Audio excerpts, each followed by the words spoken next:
اللہ نے فرمایا کہ حج کے مہینے معلوم ہیں. حج کے مہینوں سے مراد یہ ہے کہ جن مہینوں میں حج کا احرام باندھا جا سکتا ہے وہ ہے رمضان شریف گزرنے کے بعد شوال، ذوالقعدہ اور ذوالحجہ کے جو شروع کے 9 دن ہیں. یہ حج کے مہینے ہیں، حج کے ایام ہیں. جس طرح سے نماز کا ایک وقت مقرر ہے، سورج ڈھلنے کے بعد زور ہم پڑھ سکتے ہیں، پہلے پڑھنا بھی چاہیں تو نہیں پڑھ سکتے، وہ نماز کا ایک وقت ہے. اسی طرح حج کا بھی ایک وقت ہے. عمرہ تو سارے سال ہی احرام باندھ سکتے ہیں، لیکن حج کے لیے رمضان کے بعد شوال میں احرام باندھ سکتے ہیں، اس سے پہلے نہیں باندھ سکتے. تو اللہ تبارک و تعالی نے فرمایا فمن فرض فیہن الحج فلا رفث ولا فسوق ولا جدال فی الحج. جو شخص ان مہینوں میں، ان ایام میں حج کا احرام باندھے، پھر نہ تو رفث اس کے لیے جائز ہے، نہ فسوق اور نہ جدال. 3 چیزیں بیان فرمائی ہیں. ایک تو رفث کا معنی ہے شہوانی بیوی کے ساتھ جماع کرنا، یا ایسا کوئی کام جو آدمی کو جماع کی طرف راغب کرے، مائل کرے، یہ نہیں کرنا. حج کے دنوں میں یہ کام، جو حج کے لیے جا رہا ہے اس کو یہ کام نہیں کرنا. ولا فسوق، کوئی نافرمانی نہیں کرنی، کوئی نافرمانی نہیں کرنی. ولا جدال، کسی سے جھگڑنا بھی نہیں. اب یہ جو شرطیں ہیں نا، ان پر شاید ہی کوئی عمل کرتا ہو، لیکن اگر کوئی شخص ان پر عمل کر لے تو اس کی فضیلت بہت ہی زیادہ ہے. صحیح بخاری میں حدیث ہے من حج للہ، جو شخص اللہ کی خاطر، اللہ کو راضی کرنے کے لیے حج کرے، فلم یرفث، کوئی رفث نہ کرے، شہوانی کام، جماع کی طرف مائل کرنے والی کوئی بات نہ کرے، ولم یفسق، کوئی اللہ کی نافرمانی بھی نہ کرے. 3 چیزیں ہو گئی نا. اللہ کے لیے کرے، کوئی رفث شہوانی کوئی عمل نہ کرے، اور کوئی گناہ نہ کرے، نافرمانی جان بوجھ کر. بھولے سے تو بندے کو پتہ نہیں چلتا، ہو جاتی. جان بوجھ کر کے میں حج کے لیے آیا ہوا ہوں تو اللہ کی نافرمانی نہ کرے. راجع کا یوم ولدتہ امہ، وہ جب واپس جائے گا تو اس طرح سے جائے گا جس طرح اس دن گناہوں سے پاک صاف تھا، جس دن اس کی ماں نے اس کو جنا تھا. گناہوں سے صاف پاک ہو کر جائے گا. اب اس پر نہ بعض اہل علم نے کہا بھائی اس سے مراد یہ ہے کہ وہ جو صغیر گناہ ہے نا وہ معاف ہو جائیں گے، کیونکہ کبیرہ گناہ جو بڑے بڑے زنا ہے، چوری ہے، قتل ہے، وہ تو توبہ سے معاف ہوتے ہیں. تو صحیح بات جو سمجھ آتی ہے احادیث کو دیکھنے سے وہ یہ ہے کہ بڑے گناہ بھی معاف ہو جاتے ہیں. دلیل کیا ہے کہ ان تینوں کاموں پر غور تو کرو کہ چھوٹی بات ہے کہ زندگی بھر کی جو گندی عادتیں تھیں ان پر پابندی کے ساتھ رفث، بیوی کے ساتھ بھی جماع نہیں کرنا، کوئی ایسی حرکت بھی نہیں کرنی کہ بیوی کی طرف جماع کے لیے رغبت ہو، تو پھر غیر عورتوں کی تصویریں دیکھنا اور اس سے لذت اٹھانا، یہ چھوڑنا پڑے گا نا، اور گناہ چھوڑنا پڑے گا.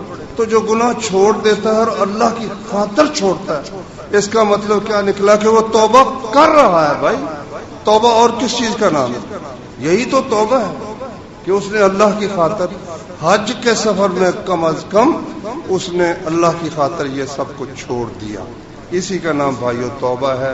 تو یہ حج اور ہجرت اور اسلام، تین چیزیں انسان کی پچھلی زندگی کا صفحہ صاف کر دیتی ہیں، آگے نئی زندگی کی ابتدا ہوتی ہے۔ عمر بن عاص رضی اللہ عنہ، صحیح بخاری میں حدیث ہے، مسلمان ہونے لگے تو کہتے ہیں یا رسول اللہ ہاتھ بڑھائیے میں مسلمان ہوتا ہوں۔ آپ نے ہاتھ بڑھایا، انہوں نے پیچھے ہٹا لیا، فرمایا بھائی کیا بات ہے؟ کہتا ہے میں نے شرط کرنی ہے۔ کیا شرط کرتے ہو؟ وہ یہ کہ میں اسلام سے پہلے بڑی میں نے جو گناہ کیے وہ معاف ہو جائے۔ فرمایا اما علمت یا عمرو، عمر تمہیں معلوم نہیں ان الاسلام یہدم ما کان قبلہ، کہ اسلام اپنے سے پہلے جو کچھ انسان نے کیا سب کو منہدم کر ڈھا دیتا ہے، ختم کر دیتا ہے۔ وَأَنَّ الْهِجْرَةَ تَهْدِمُ مَا كَانَ قَبْلَهُ، ہجرت بھی اس سے پہلے جو کچھ انسان نے کیا ہوتا ہے اس کو ختم کر دیتی ہے۔ وَأَنَّ الْحَجَّ يَهْدِمُ مَا كَانَ قَبْلَهُ، حج بھی اس سے پہلے انسان نے جو کچھ کیا اس کو ختم کر دیتی ہے۔ لیکن یہ بات تو ظاہر ہے نا کہ آدمی وہ لا رفث ولا فسوق، فسوق کو چھوڑے نا، فسوق فسق نافرمانی چھوڑ دے۔ اگر بدستور کمرے میں جو لگا ہوا ہے وہاں آپ کے کمرے میں ٹیلی ویژن لگا ہوا ہے یا موبائل ہاتھ میں ہے اور اس میں آپ دیکھ رہے ہیں تصویریں غیر محرموں کی، شہوت کو بھڑکانے والی، مجھے تو یہ سمجھ آتی ہے کہ وہاں زندگی بدل کر آنے کی یہ فضیلت اللہ کے رسول نے بتلائی ہے۔ اگر زندگی میں تبدیلی کوئی نہیں، جیسے گئے تھے اسی طرح آ گئے، ایک سمجھو کہ ایک ٹور تھا، کس کا سیاحت کا ایک ٹور تھا، تو پھر یہ سمجھ لیں کہ جس طرح آپ کسی اور جگہ جانا چاہتے تھے، آپ ذرا مولوی قسم کے لوگ ہیں یا دینی ہیں، تو آپ نے سیاحت کے لیے مکے کو طے کر لیا، مقرر کر لیا، پھر یہ فضیلت حاصل ہونی مشکل ہے۔ اللہ کے لیے کرے، کوئی رفث نہ کرے، کوئی فسوق نہ کرے، اس دن کی طرح پاک ہو جائے گا جس دن وہ ماں کے پیٹ سے پیدا ہوا تھا۔ صحیح بخاری میں ایک حدیث ہے کہ حضرت عائشہ رضی اللہ عنہا نے کہا، ایک صحابی نے کہا یا رسول اللہ افضل عمل کیا ہے؟ فرمایا اللہ پر ایمان لانا۔ کہا پھر کیا ہے؟ کہا جہاد فی سبیل اللہ۔ کہا پھر کیا ہے؟ کہا پھر حج مبرور، حج جس میں نیکی کی گئی ہو، نافرمانی نہ کی گئی ہو، یعنی بندہ تائب ہو کر لوٹے نا، جو کچھ گناہ کرتا تھا وہ سب چھوڑ کر آ رہا ہے تو یہ حج مبرور ہے۔ اور اگر وہ بدستور سبھی کچھ قائم ہے تو یہ کیا حج مبرور ہے؟ حافظ ابن حجر رحمۃ اللہ علیہ نے فتح الباری میں لکھا ہے کہ حج مبرور کا معنی بعض نے کیا ہے جو حج مقبول ہو جائے۔ اب کیا خبر بھی حج میرا قبول ہوا ہے یا نہیں؟ اللہ کے دفتروں کی تو کسی نے زیارت نہیں نہ کی کہ اسے پتہ چل جائے میرا حج قبول ہوا ہے یا نہیں ہوا۔ وہ کہتے ہیں اس کی ایک علامت ہے، علامت اس کی یہ ہے کہ اگر اس کی زندگی پہلے سے نیکی کی طرف بڑھ گئی ہے، سمجھے الحمدللہ اللہ کا شکر ہے میرا حج قبول ہو گیا۔ اور اگر اس کی جو زندگی ہے اس میں کوئی تبدیلی نہیں ہے، وہ نیکی کی طرف نہیں بڑھتی، تو سمجھ لو کہ حج قبول شبول کوئی نہیں ہوا، ایک رسم تھی جو اس نے ادا کر لی اور واپس آ۔ ام المومنین عائشہ صدیقہ رضی اللہ عنہ کہتی ہیں میں نے کہا یا رسول اللہ ہم یہ سمجھتی ہیں، ہمارا عقیدہ یہ ہے کہ جہاد افضل عمل ہے، تو ہم بھی جہاد نہ کریں؟ فرمایا تمہارا جہاد جو ہے نا، عورتوں کا جہاد حج مبرور ہے، جو حج قبول ہو اللہ کی جناب میں، جس میں اللہ کی نافرمانی نہ کی جائے، تمہارا وہ حج ہے۔ ابن ماجہ میں ہے کہ آپ نے فرمایا کہ جو کمزور مرد ہیں نا، نہیں وہ جہاد کے لیے نہیں جا سکتے، اور عورتیں ہیں، ان کا جہاد حج فی سبیل اللہ ہے، کیونکہ اس میں بدنی مشقت بھی بڑی ہے۔ اب بھی حالانکہ اتنی آسانیاں ہو گئی ہیں لیکن اب بھی حج کرنا خاصی مشکل کا کام ہے۔ تو بہرحال یہ ایک بہت بڑی نعمت ہے اللہ جس کو عطا فرما دے. پہلا جہاز PIA کا آج الحمدللہ جا رہا ہے. تو نبی کریم صلی اللہ علیہ وسلم اور صحابہ کرام مکے میں آئے اور یہاں انہوں نے آ کر عمرہ ادا کر کے فرمایا بھی سب لوگ احرام کھول دو سوائے اس شخص کے جو قربانی ساتھ لایا ہے وہ حج کر کے احرام کھولے. اب مکے میں احرام کھول کر صحابہ کرام اکثریت ان کی انہوں نے وہ 1-2 دن جو تھے درمیان میں حج کا وقت آنے سے وہ گزارے. جب ذوالحجہ کا چاند 8 تاریخ ہوئی ذوالحجہ کی جس میں قربانی ہوتی ہے، 10 تاریخ کو قربانی یہاں ہم بھی کرتے ہیں، 8 تاریخ کو یوم ترویہ کہتے ہیں. ترویہ کا معنی ہے پانی پلانے کا دن. اونٹوں کو وہ پہلے پانی پلا لیتے تھے. تو 8 تاریخ کو رسول اللہ صلی اللہ علیہ وسلم نے وہاں، آپ کا تو احرام باقی تھا، باقی صحابہ کرام نے جہاں جہاں وہ رہ رہے تھے جس خیمے میں تھے وہیں سے غسل کیا اور غسل کر کے انہوں نے دوبارہ احرام کی چادریں پہن لیں اور حج کا احرام انہوں نے باندھا. ظہر کی نماز انہوں نے مکہ مکرمہ سے چلے اور منا میں پہنچ گئے. ظہر کی نماز وہاں جا کر رسول اللہ صلی اللہ علیہ وسلم نے اور صحابہ کرام نے پڑھی. نقشہ تقریباً اس طرح ہے کہ یہ آپ فرض کریں کہ میں حرم شریف میں کھڑا ہوں، یہاں سے مشرق کی طرف اگر چلے نا تھوڑا سا جنوب کی طرف ہٹتے ہوئے، جنوب مشرق کی طرف پہلے آتا ہے منا، کوئی 3 میل یعنی 4-5 کلومیٹر کے فاصلے پر. اس سے آگے اتنے ہی فاصلے پر مزدلفہ آتا ہے. اسی طرف اس سے آگے پھر اسی طرف ہی آ جاتا ہے عرفات. یہ کل جگہ ہیں جن میں حج ادا ہوتا ہے. کعبہ شریف، منا، مزدلفہ اور اس سے آگے کیا ہے؟ عرفات. 8 تاریخ کو نبی صلی اللہ علیہ وسلم کعبے کی طرف نہیں گئے. تمام مسلمان منا میں چلے. منا میں جا کر ظہر پڑھی، خیمے بنائے، ان میں اپنی چیزیں رکھی، ظہر پڑھی، عصر، مغرب، عشاء اور فجر. اب ذوالحجہ کی کیا تاریخ ہو گئی بھائی؟ 9 ذوالحجہ. 9 ذوالحجہ کو نبی صلی اللہ علیہ وسلم نے دوپہر کے قریب فرمایا بھائی اب چلو، آپ کے لیے عرفات سے پہلے ایک وادی اس کو نمرہ کہتے ہیں، وہاں خیمہ لگا دیا گیا آرام کے لیے. آپ وہاں چلے گئے، وہاں آرام کرنے لگے. صحابہ کرام بھی چلے گئے. اب عرفات میں جب ظہر کا وقت ہوا تو رسول اللہ صلی اللہ علیہ وسلم وہاں عرفات میں تشریف لے آئے اور وہاں پر آپ نے خطبہ دیا. ظہر کا وقت ہو چکا تھا. خطبہ رسول اللہ صلی اللہ علیہ وسلم کا یہ تھا، آپ نے فرمایا لوگوں اللہ کی حمد و ثنا کی، پھر فرمایا تمہارے خون اور تمہارے اموال اسی طرح تم پر حرام ہے جس طرح آج کا دن حرمت والا ہے، یہ شہر حرمت والا ہے اور یہ دن حرمت والا ہے. جس طرح یہ دن حرمت، جمعہ کا دن تھا. بعض لوگ کہتے ہیں یہ ایک حج اکبر ہے، جمعے کے دن جو حج ہونا وہ حج اکبر ہوتا ہے. یہ فضول بات. حج اکبر کہتے ہیں حج کو اور حج اصغر کہتے ہیں عمرے کو. اس لیے جو کہتے ہیں اس سال حج اکبر ہو رہا ہے یہ فضول بات ہے، اس کی کچھ حقیقت نہیں ہے. تو خیر نبی کریم صلی اللہ علیہ وسلم نے خطبہ دیا کہ تمہارے خون اور تمہارے مال اور تمہاری عزتیں حرام ہے ایک دوسرے کو نقصان پہنچانا. پھر فرمایا جاہلیت کے جتنے کام تھے وہ سب میرے قدم کے نیچے اس وقت ہیں. تمام خون جو اس سے پہلے ہو گئے میں ختم کرتا ہوں. کوئی دیت، کوئی قصاص، کچھ نہیں، جو ہو چکا ختم ہے.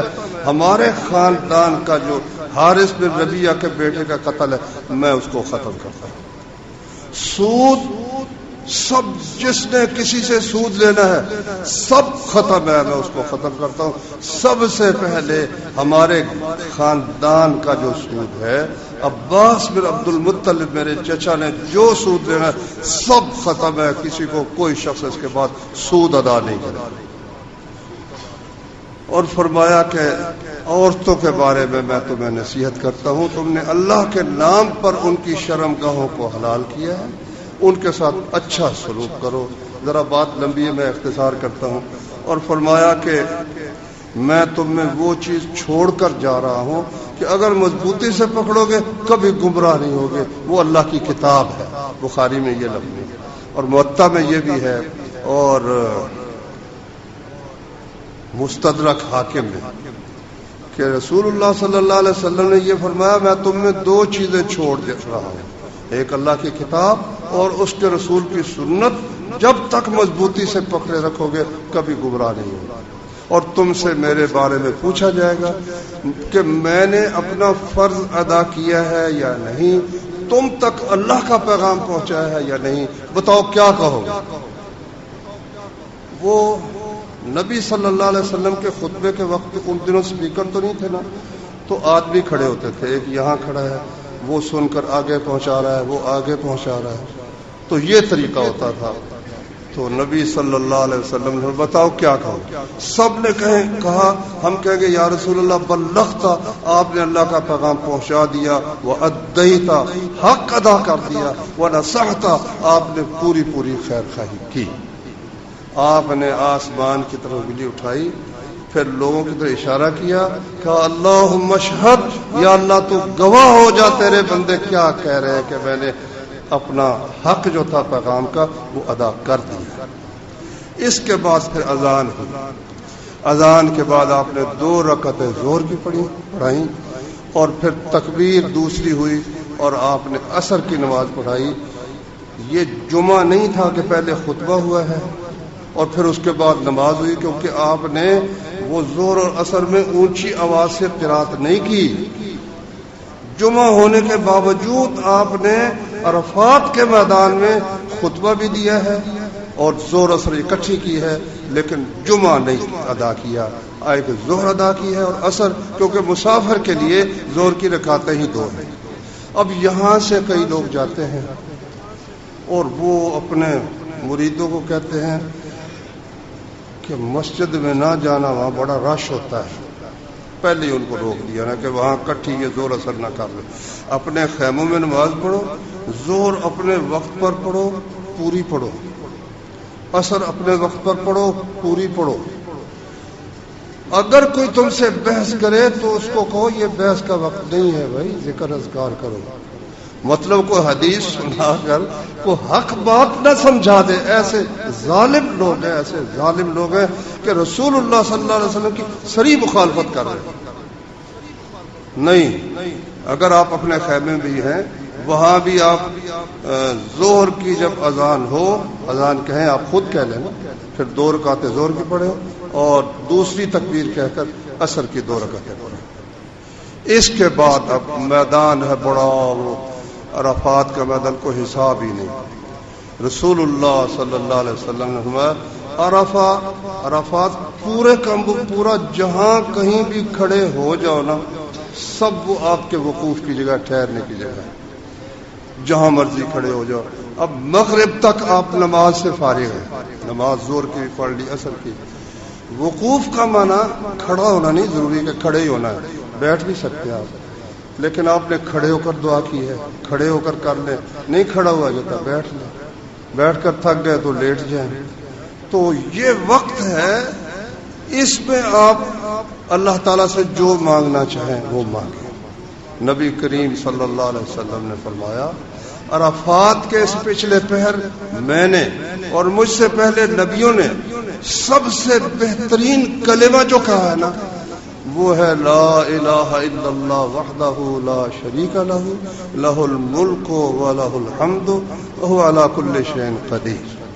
یہ ہے، اور وہ دعائیں ہیں، ان میں سب سے جامع دعا جو ہے نا قرآن نے ذکر کی وہ ہے ربنا آتنا فی الدنیا حسنۃ وفی الآخرۃ حسنۃ وقنا عذاب النار. اس میں پھر آپ کو جو بھائی یاد آتا ہے، جو عزیز یاد آتا ہے، والدین یاد آتے ہیں، استاد یاد آتے ہیں، امت مسلمہ کے کوئی مقام یاد آتا ہے، تو میرے بھائیوں ان کے لیے دعا کریں. اپنے لیے دعا سے بھی ان کے لیے دعا جو جس کے لیے کریں گے نا، فرشتہ اللہ سے دعا کرے گا، یا اللہ اتنی چیز اس کو بھی عطا کر. بڑا ہی نفع کا سودا ہے. میری دعا تو پتہ نہیں قبول ہونی ہے یا نہیں، لیکن فرشتے کی دعا تو پکی بات ہے نا. فرشتہ اللہ سے دعا کر رہا ہے، یا اللہ اس کو بھی یہ چیز دے دے جو اپنے بھائی کے لیے مانگ رہا ہے. تو اس میں بخل نہیں کرنا چاہیے. جتنی دعائیں بھی کر سکے مغرب تک وہ دعائیں کرنی چاہیے. فرمایا شیطان اتنا ذلیل کسی دن نہیں دیکھا جاتا جتنا عرفات کے دن دیکھا جاتا ہے. عرفے کے دن، 9 تاریخ حج کے دن. ہاں بدر کے دن اس سے بھی زیادہ ذلیل ہوا تھا. تو وہاں دعائیں کرنی چاہیے جتنی اللہ تعالیٰ توفیق عطا فرمائے، زیادہ سے زیادہ اپنی مغفرت کے لیے، گناہوں کی معافی کے لیے.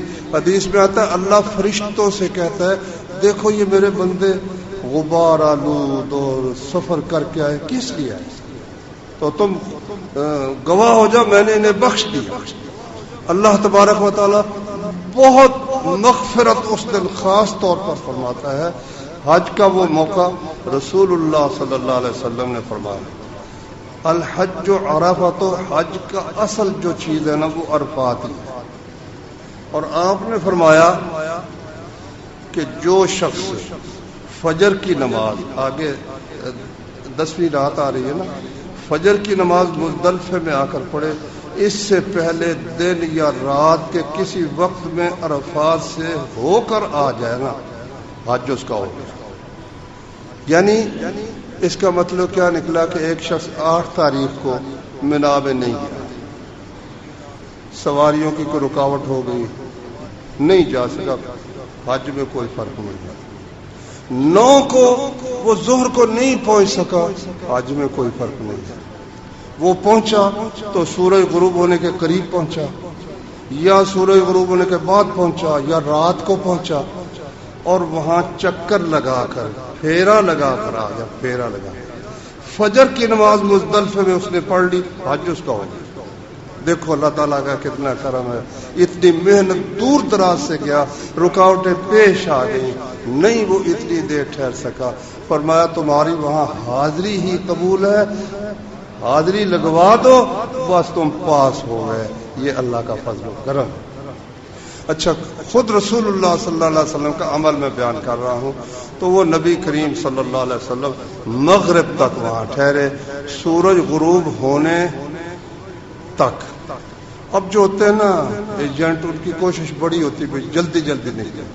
سعودی حکومت نے بڑا بندوبست کیا ہوا، سب راستے بند ہوتے ہیں، وہ پہلے ہی بسوں میں بٹھا لیتے ہیں، چلو بھائی نکلو. اچھا اب وہاں جب سورج غروب ہوتا ہے تو اس کے بعد پھر وہ اعلان ہوتا ہے اور پھر ساری بسیں چل پڑتی ہیں. حج بڑی مشکل ہے، سوچ سمجھ کے جانا ہے. یہ نہیں کہ وہاں کو پھول بچھے ہوئے آپ کے لیے یا کہکشاں کا راستہ بنا ہوا ہے. وہاں سرکاری حج کرنے والوں کو بھی بس نہیں ملتی، 2-4 بسیں آتی ہیں، حالانکہ وہ پورے ہوٹل میں 500 1000 2000 آدمی ہوتے ہیں، لیکن وہاں بسیں ملتی کوئی نہیں. یہ 9 کلومیٹر کا فاصلہ پیدل ہی کرنا پڑتا ہے بعضوں کا. میں پچھلے سال گیا تھا تو عرفات میں وہ بسیں دیکھی نا تو 2-4 ہمارے جو مکتب تھا اس کی تھی، باقی تھی وہ بھری ہوئی ہیں. اب خیر میں نے تو ایک سپاہی سے کہا، ساتھ میری بیوی بھی تھی، کہ بھائی کچھ کرو. اس کی اللہ اس کو جزا دے، اس نے ایک بس کو روک کر ہمیں بٹھا دیا ماشاءاللہ. باقی سب لوگ پیدل وہاں سے پیدل آ رہے ہیں. مزدلفے میں آ کر انہوں نے پھر چھوڑ دیا. مزدلفے سے آگے رات وہاں ٹھہرنی ہے، مغرب اور عشاء وہاں پڑھنی، اور آپ پھر عشاء پڑھ کر سو گئے. تہجد بھی زندگی میں اس رات نبی صلی اللہ علیہ وسلم نے نہیں پڑھی.